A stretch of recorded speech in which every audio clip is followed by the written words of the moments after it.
పూజ చేసేటప్పుడు దేవుడి ముందు దీపం పెడతాం.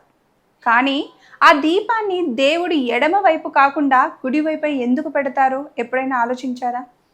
దీని వెనుక మన సాంప్రదాయంలో ఒక ఆధ్యాత్మిక భావన ఉంది. సాధారణంగా పూజ చేసే వ్యక్తి ఎదురుగా దేవుడి విగ్రహం ఉన్నప్పుడు దీపాన్ని దేవుడికి కుడివైపున ఉంచడం శుభప్రదంగా భావిస్తారు. ఎందుకంటే కుడివైపు భాగాన్ని సాంప్రదాయంలో శుభం, పవిత్రతకు సూచనగా భావించే ఆచారం ఉంది. దేవుడి కుడివైపు వెలిగే దీపం జ్ఞానానికి, దైవిక వెలుగుకు ప్రతీకగా భావిస్తారు. అయితే ఇక్కడ ఒక ముఖ్యమైన విషయం ఉంది. ప్రతి సాంప్రదాయంలో ఒకే విధానం ఉండదు. కొన్ని పూజా పద్ధతుల్లో దీపం ఎక్కడ పెట్టాలనే నియమం ఆ దేవత, ఆచారం, పూజా విధానాన్ని బట్టి మార్చుకోవచ్చు. అందుకే దీపం కుడివైపే పెట్టాలి, లేకపోతే అశుభం అని భయపడాల్సిన అవసరం లేదు. భక్తితో, శ్రద్ధతో వెలిగించే దీపమే అసలు ముఖ్యమైనది.